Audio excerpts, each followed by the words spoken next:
Prince Harry abruptly exited the Late Show with Stephen Colbert, leaving the audience in disbelief. What started as a fun, casual chat quickly took an awkward turn when Kate Winslet refused to address him as His Royal Highness. The tense moment rippled through the studio, and Harry's discomfort was obvious. But if he's trying to leave royal life behind, why does he care so much about a title? Stick around as we dig into the behind-the-scenes drama that led to the UK monarchy reportedly banning Kate from entering the country. Now imagine the scene. Harry, seated comfortably, flashing his usual charming smile, cracking jokes, and appearing completely at ease. Then comes Kate Winslet, ever composed, extending a courteous, "Lovely to meet you, Harry." Nothing out of the ordinary, right? But Harry wasn't pleased. "Actually, it's His Royal Highness," he corrected, his tone betraying a hint of irritation. Cue an uncomfortable pause. Winslet, with her signature poise, barely blinked before responding. "I was under the impression that wasn't official anymore." Her voice calm but unmistakably pointed. A subtle shift in the atmosphere followed, the kind that makes an entire audience collectively wince. But what unfolded away from the cameras was even more intense than what played out on stage. The part viewers didn't see? Harry yanking off his microphone, standing abruptly and walking out, leaving Colbert and Winslet sitting in stunned silence. Was it a calculated move or just an emotional reaction? Either way, it underscored the contradiction that continues to follow him. He insists he's no longer part of the monarchy, yet he still expects royal treatment. The irony is impossible to ignore. It didn't take long for social media to erupt. Within hours, hashtags like #PrinceMyFoot were all over the internet. People wasted no time pointing out the contradiction. How can someone renounce royal life yet still demand the title? "You can't quit a job and keep the perks," read one tweet, amassing thousands of likes. For someone who spent years trying to reinvent his public image, this moment might have undone a lot of that work. This moment seemed like a regression rather than progress. And then came Kate Winslet's involvement in the controversy. Her casual remark, "I thought that wasn't official anymore," wasn't just a response, but a sobering reality check. It served as a stark reminder of his ongoing battle to reconcile who he is with who he once was. Winslet emerged from the situation with dignity and composure, qualities his detractors frequently claim he lacks. While he continues to hold on to a title that symbolizes a world he's no longer a part of, Winslet's calm demeanor proved that respect doesn't need a nameplate. The real issue here goes beyond formal titles. It's a question of identity. His behavior on stage exposed a man still caught between two conflicting realities. He speaks of wanting independence, privacy, and distance from the burdens of royalty, yet moments like these suggest he's reluctant to fully relinquish the prestige and recognition those titles provide. It's a contradiction that's difficult to overlook and even harder to sympathize with when he's the one keeping the spectacle alive. This isn't the first instance where he's faced criticism for sending mixed signals. Since stepping back from royal responsibilities in 2020, he has openly expressed a desire for an ordinary existence. Yet time and again, his choices seem to contradict that goal. Whether it's holding on to his Royal Highness designation or making private family matters public, he has an uncanny ability to find himself in controversies that eclipse whatever message he's trying to communicate. Meanwhile, Winslet's handling of the situation was a masterclass in rising above the noise. She neither fueled the fire nor retreated. Her composed attitude and subtle candor demonstrated a level of self-awareness he appears to lack. The contrast between the two was impossible to ignore. One appeared poised and collected, the other defensive and unsettled. As the dust settled, the moment left many questioning his intentions and long-term path. Can he genuinely walk away from royalty while still holding on to its privileges? Or will these repeated contradictions continue to erode the narrative he's attempting to rebuild? For someone who has spent years trying to escape the public's fixation on his royal ties, he certainly seems to keep that attention firmly on himself. What remains undeniable is that this wasn't merely an interaction between two famous figures. It was an unfiltered glimpse into the struggle of a man torn between the life he left and the one he's trying to shape. And in the end, it wasn't the titles, the fame, or the flashing cameras that defined the moment. It was how they each responded. Winslet handled it with effortless grace. Him, not quite. From the outside, Harry's childhood might have seemed idyllic, but a closer look reveals how fame and family complexities shaped who he is today. Raised as a prince but never truly living an uncomplicated life, his early years were far more turbulent than they appeared. Despite being born into immense wealth and privilege, his path was anything but easy. Born into a world where his family was already under intense scrutiny, he entered a life where the public never looked away. His parents, Charles and Diana, were constantly in the media spotlight, making Harry's upbringing a mix of royal responsibilities and deeply personal struggles. Recognized universally as Harry, he shared his childhood with his elder brother, William, both often portrayed as symbols of hope and progress for the modern British monarchy. Yet, beyond the grand palace walls, life was far from the fairy tale many imagined. Much of his early years were spent moving between Kensington Palace in London and Highgrove House in Gloucestershire, experiencing both privilege and responsibility. While their lives appeared luxurious, Diana made it her mission to expose her sons to realities beyond royalty. She took them to places few members of the royal family had ever set foot in: fast food chains, hospitals treating AIDS patients, and homeless shelters.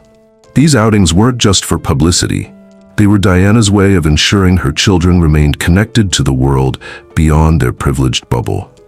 Still, even these grounding experiences couldn't protect him from the immense pressures and the deep sorrow that would define his youth. The tragic event of 1997 became a pivotal moment in his life, changing everything he knew. His parents' highly publicized divorce had already left its scars, but the death of his mother, Diana, in a car crash when he was only 12 years old, was an unbearable loss. Forced to walk behind her coffin in a funeral procession watched by millions, his pain was exposed for the world to witness.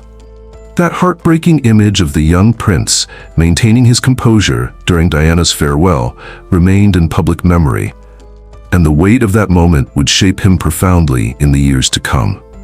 As he transitioned into adulthood, he didn't just inherit wealth from his mother, he also inherited the overwhelming expectations tied to his royal lineage.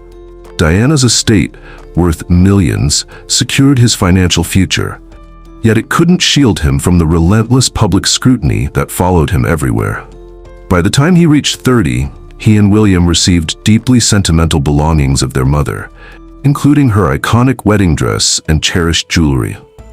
These items weren't just possessions, they were symbols of the love they had lost too soon, serving as a lasting connection to the woman who had shaped their earliest years. His education was another defining part of his life, highlighting the constant struggle between his royal identity and a desire for normalcy. Like his father and brother before him, he attended prestigious schools, beginning at Wetherby School in London before moving on to Eton College.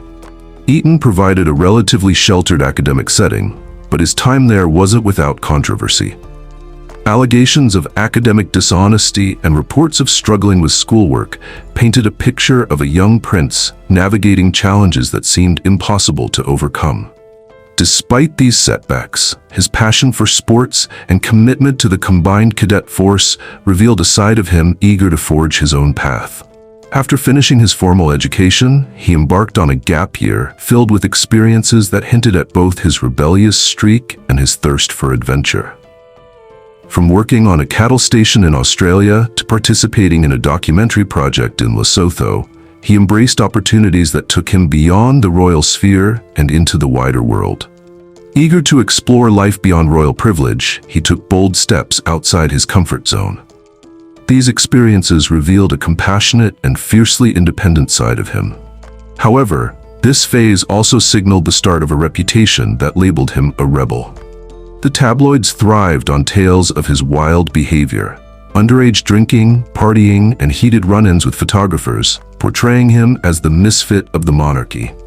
But that was just the beginning. During his late teenage years and early 20s, he became entangled in a series of public scandals.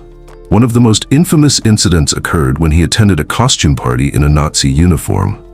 The backlash was immediate, and while he quickly apologized, the damage to his image was done. along with inappropriate comments and leaked footage. These moments reinforced the idea that he was a troublemaker. Yet, behind the dramatic headlines was a young man grappling with the demands of royalty and his need for independence. Despite the negative press, his attempts to do good were often overshadowed by controversy. His journey to Lesotho, where he dedicated time to orphaned children, and his role in co-founding Sentabale, a charity aiding vulnerable youth, hinted at his capacity for leadership and compassion. These instances stood in stark opposition to the media's portrayal of him as a reckless prince. Even when he made mistakes, his actions reflected a deep-seated desire to use his influence for a meaningful purpose. With time, he began to embrace the complexities of his existence.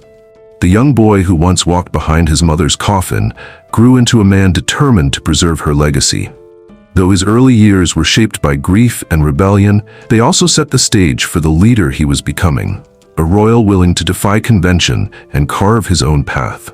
Yet, no matter how far he tried to distance himself from his past, one question lingered. Could he ever truly free himself from the weight of his royal lineage? It all began when Harry caught sight of Meghan on Instagram, sparking a love story that would shake up the monarchy. Their journey, from a simple social media moment to a royal wedding, unfolded in the most unexpected way. Imagine this.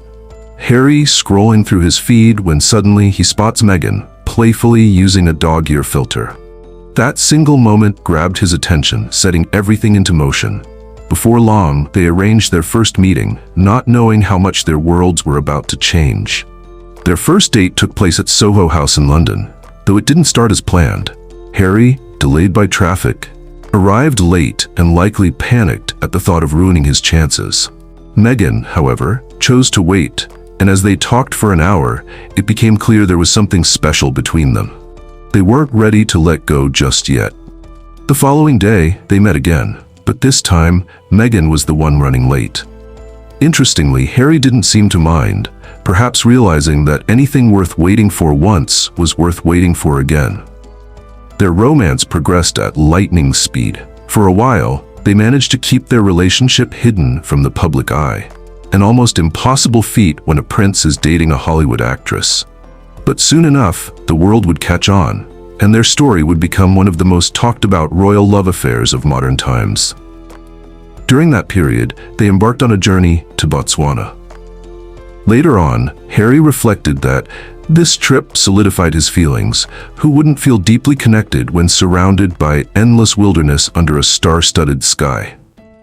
It's like something straight from the pages of a romance novel. By the time November 2016 rolled around, the media had caught wind of their relationship. In an instant, their private world was exposed to public scrutiny. Reporters went into a frenzy, dissecting Meghan's past and analyzing her every step. It was overwhelming, yet rather than breaking under the intense pressure, they seemed to find strength in each other. That's something not every couple can manage. Jump ahead to November 2017, and they made their engagement official. The proposal itself? It took place during a quiet night at Nottingham Cottage, where, believe it or not, they were roasting a chicken. Not exactly the over-the-top spectacle one might expect from royalty, but perhaps that's what made it so special. Harry even had a personal touch in the ring's design, featuring a diamond from Botswana and two smaller ones from Princess Diana's collection. The symbolism was impossible to miss, tying their love story to someone so deeply significant in his life.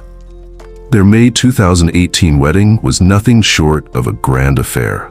St. George's Chapel at Windsor Castle overflowed with family, friends, and high-profile guests from across the globe. It wasn't just a royal wedding. It was a statement that challenged long-standing traditions. Meghan choosing to walk partway down the aisle alone? That wasn't something anyone anticipated, but it made a powerful statement about her independence. Of course, their journey together hasn't been without obstacles. Right from the start, they were met with unrelenting media scrutiny and widespread criticism. Every choice they made seemed to spark controversy. And yet, through it all, they've remained united, focusing on shared ambitions and crafting a future that aligns with their values. Regardless of personal opinions on their decisions, one thing is evident: they're determined to shape their own narrative. It's astonishing to reflect on how far they've traveled since that first Instagram post.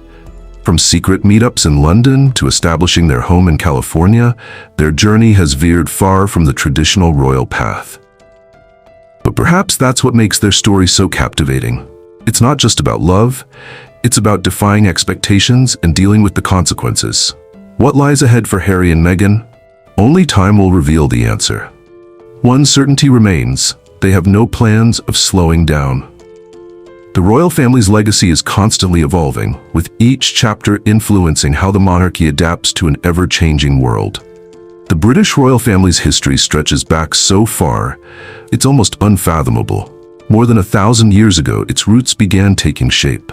Picture medieval Britain, a landscape of fragmented kingdoms, each vying for dominance. By the 10th century, these conflicts settled into two main powers, England and Scotland. Enter Alfred the Great, a leader who not only defended his land from Viking invasions, but also laid the foundation for the English monarchy. However, a seismic shift occurred in 1066 when William the Conqueror arrived, seized the throne, and reshaped the entire system under Norman rule. Jumping ahead to the Plantagenets, a lineage practically built on conflict, Henry II got the ball rolling in 1154, laying down laws that would shape England's future. However, this period was anything but peaceful, filled with endless wars and bitter power struggles. The Wars of the Roses took center stage, with the Lancasters and Yorks locked in a ruthless battle for supremacy. By the time the dust settled in 1485, Henry VII of the Tudors stepped up to restore order from the wreckage. If you assumed the Tudors would usher in stability, you'd be mistaken. Henry VIII took a bold step by severing ties with the Catholic Church, establishing the Church of England, all so he could remarry. Later, his daughter Elizabeth I ascended the throne, ushering in a golden era of art, exploration, and national pride. Yet, with no husband or children to secure her legacy, England was left with a pressing question: what now? When Elizabeth passed in 1603, James VI of Scotland inherited the English crown as James I, officially linking the two kingdoms. The Stuart era, however, was far from smooth sailing. A civil war erupted, and King Charles I paid the ultimate price: execution. For a brief period, Oliver Cromwell transformed England into a republic, but the experiment didn't last. By 1660, the monarchy was reinstated, and Charles II brought a lively energy back to the throne. Things spiraled once more in 1688 during the Glorious Revolution, when James II was forced out, paving the way for William III and Mary II to rule under a constitutional monarchy, marking Parliament's rise to real power. Fast forward to 1707, and England and Scotland officially merged into Great Britain. Then, in 1801, Ireland was added to the mix, forming the United Kingdom. The 19th century revolved around Queen Victoria, who symbolized British dominance and tradition. She wasn't just a monarch, she held the title of Empress of India, ruling over an empire so vast that the sun never set on its lands. But no empire lasts forever, and neither did the unquestioned supremacy of the monarchy. As the 20th century dawned, the royal family had to navigate drastic changes.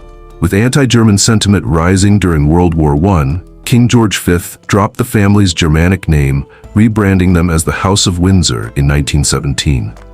Then came the scandal of 1936 when Edward VIII chose love over the throne, abdicating to marry American divorcee Wallis Simpson.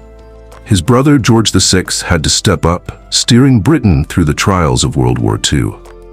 Queen Elizabeth II's reign, which began in 1952, became a masterclass in adapting to a rapidly shifting world. From overseeing the dissolution of the British Empire to nurturing the Commonwealth, she worked tirelessly to keep the monarchy relevant. Yet, even her time on the throne wasn't without turmoil, as royal scandals and debates about the monarchy's place in modern society continued to swirl. By the time Charles III ascended in 2022, the world was watching to see how this next era would unfold. The royal family's history is a saga of victories, controversies, and reinventions, with every twist raising new questions. Could Harry's choices signal unresolved ties to his royal past? Or did Kate Winslet's refusal make a bold statement against monarchy? Are we witnessing yet another shift in how the world perceives the crown? Let us know your thoughts and don't forget to like and subscribe for more updates.